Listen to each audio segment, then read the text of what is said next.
ఆంధ్రప్రదేశ్లో ఎన్నికల వేళ 6 ఐపీఎస్లు 3 ఐఏఎస్ల మీద కేంద్ర ఎన్నికల సంఘం వేటు వేసినటువంటి నేపథ్యంలో ఆయా ప్రాంతాలలో తిరిగి ఐపీఎస్లను ఐఏఎస్లను నియమించింది కేంద్ర ఎన్నికల సంఘం. ఈరోజు రాత్రి 8 గంటలలోపు వారి బాధ్యతలను స్వీకరించాల్సిందిగా కేంద్ర ఎన్నికల సంఘం ఆయా ఐపీఎస్లకు ఐఏఎస్లకు ఆదేశాలు జారీ చేసింది. గుంటూరు ఐజీగా త్రిపాఠి గారిని, ప్రకాశం ఎస్పీగా సుమిత్ సుశీల్ గారిని, పల్నాడు ఎస్పీగా మాధవ్ గారిని, చిత్తూరు ఎస్పీగా మణికంఠ గారిని, అనంతపురం జిల్లా ఎస్పీగా అమిత్ గారిని, నెల్లూరు ఎస్పీగా ఆరిఫ్ గారిని, అలాగే కృష్ణా జిల్లా కలెక్టర్గా డికే బాలాజీ గారిని, తిరుపతి కలెక్టర్గా ప్రవీణ్ కుమార్ గారిని, అనంతపురం కలెక్టర్గా వినోద్ కుమార్ గారిని. ఓవరాల్గా చూసుకున్నట్లయితే 6 ఐపీఎస్లు, అందులో ఒకరు ఐజీ ఉన్నారు, అలాగే 3 ఐఏఎస్లు.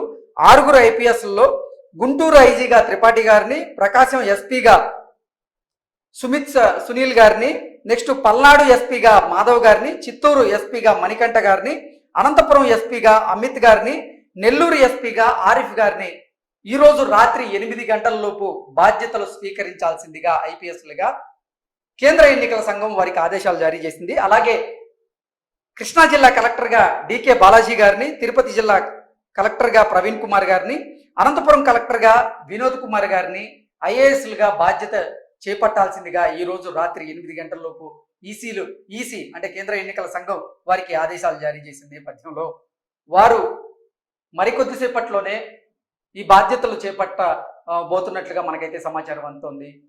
ఈ అంశానికి సంబంధించి మనతో మాట్లాడేందుకు టీడీపీ అధికార ప్రతినిధి సూర్యదేవర్ లత గారు మనతో ఉన్నారు. లత గారితో మాట్లాడదాం. లత గారు రాయండి. ఎన్నికల నిబంధనలను ఉల్లంఘించారని, అలాగే అధికార పార్టీకి వారు తొత్తులుగా పనిచేస్తున్నారు అనేటువంటి ఉద్దేశంతో టీడీపీ నాయకులు కేంద్ర ఎన్నికల సంఘానికి ఫిర్యాదు చేయగా కేంద్ర ఎన్నికల సంఘం 6 ఐపీఎస్లు అలాగే 3 ఐఏఎస్ల మీద వేటు వేసింది. ఆంధ్రప్రదేశ్లో తిరిగి ఆయా స్థానాల్లో మళ్ళీ ఐఏఎస్లను ఐపీఎస్లను కూడా నియమించింది కేంద్ర ఎన్నికల సంఘం. ఇప్పుడు నేను పేర్లు చదివిన వాళ్ళందరినీ కూడా ఈరోజు రాత్రి 8 గంటలలోపు బాధ్యతలు చేపట్టాల్సిందిగా కూడా కేంద్ర ఎన్నికల సంఘం వారికి ఆదేశాలు జారీ చేసింది. ఏంటి ఈ లిస్ట్ అయినా మీకు ఎలా ఉంది? మీ పార్టీకి ఎలా ఉండబోతుంది? శుభ పరిణామం అనుకోవాలి. ఎందుకంటే గతం నుంచి మనం ఈ గత 5 years గా కూడా చూసుకుంటే ఎక్కడికెక్కడ అరాచకాలు. ఎందుకంటే ఐఏఎస్లు ఐపీఎస్లు ఇద్దరు కూడా ఎవరు కూడా వాళ్ళ డ్యూటీలు చేయకుండా జగన్ ఏం చెప్తే అది వైసీపీ కార్యకర్తలు కానివ్వండి, నాయకులే కానివ్వండి, జగన్మోహన్ రెడ్డి కానివ్వండి, ఎక్కడికెక్కడ అరాచకాలు చేస్తుంటే దాన్ని ఫాలో చేసుకుంటా వీళ్ళు ఎక్కడ వాళ్ళని ఖండించింది లేదు. ఏదైనా తిరిగి కేసులు ఎవరి మీద పెడుతున్నారు? తెలుగుదేశం పార్టీ మీద. ఆ క్యాడర్ ని భయభ్రాంతులు గురి చేయటం. ఎందుకంటే ఆఖరికి నడి రోడ్ లో గొడ్డలతో కొట్టి చంపినా కూడా, నరికినా కూడా అసలు పట్టించుకోలేదు. వాళ్ళ మీద కేసులు లేవు. సరే, ఇంకా మిస్సింగ్ కేసులే కానివ్వండి, డ్రగ్సే కానివ్వండి, ఇవన్నీ రకరకాల అరాచకాలు చేస్తానే ఉన్నా కూడా ఎక్కడ కూడా ఐఏఎస్లు కానీ ఐపీఎస్లు కానీ ఎవ్వరు కూడా ఇంకా వాళ్ళు పట్టించుకుంటే కదా కింద కేడర్ అయినా పట్టించుకునే అవకాశాలు ఉంటాయి.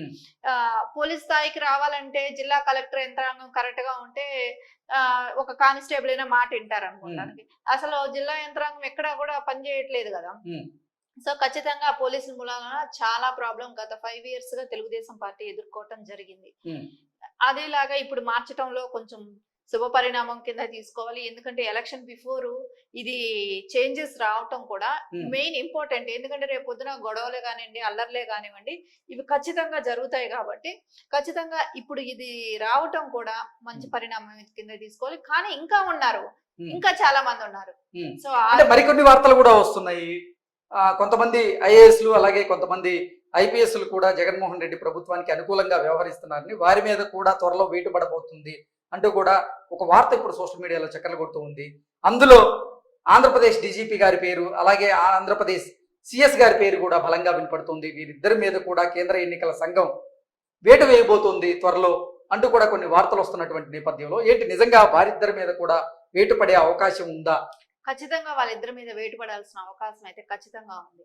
డీజీపీ గారు ఎప్పుడు కూడా ఏకపక్షంగానే చేస్తున్నారు కాబట్టి ఆయన మీద అంటూ వేటు పడితే గానీ మిగతా ఈ కేడర్ అంతా కూడా ఇప్పుడు మార్చిన వాళ్ళైనా కూడా సవ్యంగా పనిచేసే అవకాశం ఉంటది. కానీ ఇంకా మార్చాల్సిన వాళ్ళు కూడా చాలా మంది ఉన్నారు. ఎందుకంటే ఇది ఒక 6 జిల్లాలకి సంబంధించిన వాళ్ళే ఇవ్వటం మూలాన 3 కలెక్టర్లే మారింది. సో ఇంకా ఉన్న జిల్లాలకన్నిటికీ కూడా కరెక్ట్ గా రేపు పొద్దున పోలింగ్ వరకు వచ్చి ధైర్యంగా ప్రజలు ఎలక్షన్ ఇది పార్టిసిపేట్ చేయాలన్నా, ఓటు వేసుకోవాలన్నా కూడా ఖచ్చితంగా అయితే మటుకు ఇంకా మార్చాల్సిన వాళ్ళు ఉన్నారు.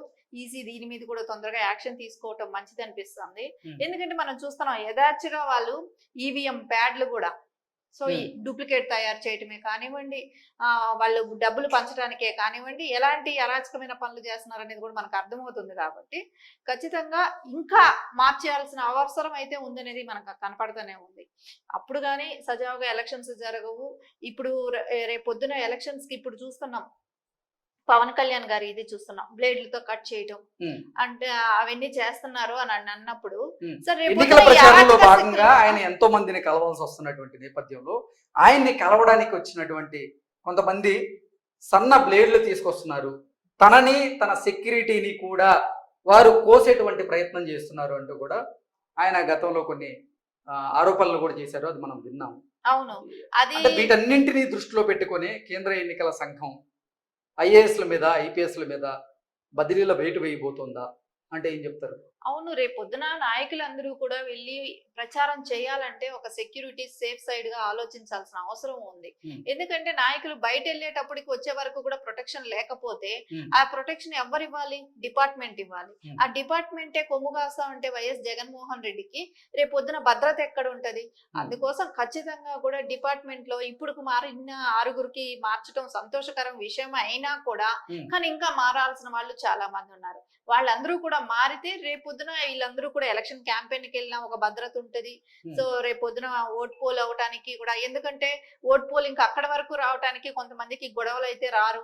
సో అలాంటప్పుడు అక్కడ వరకు వచ్చి ధైర్యంగా ఓటేసుకునే శక్తి కూడా ప్రజలకు కల్పించాలని అంటే ఖచ్చితమైన పోలీస్ డిపార్ట్మెంట్ లో కొంచెం మార్పులు అయితే జరగాల్సిన అవసరం కూడా కనపడతానే ఉంది. ఈ పింఛన్ల విషయంలో సిఎస్ గారు అధికార పక్షానికి అనుకూలంగా వ్యవహరించారు, కావాలనే పింఛన్దారులను ఇబ్బందికి గురి చేసేలాగా ఆయన ఈ పింఛన్ల పంపిణీ విషయంలో కొన్ని ఏర్పాట్లు చేయడంలో విఫలమయ్యారు అంటూ కూడా కొన్ని ఆరోపణలు ఆయన మీద చేస్తూ ఉన్నారు టీడీపీ నాయకులు.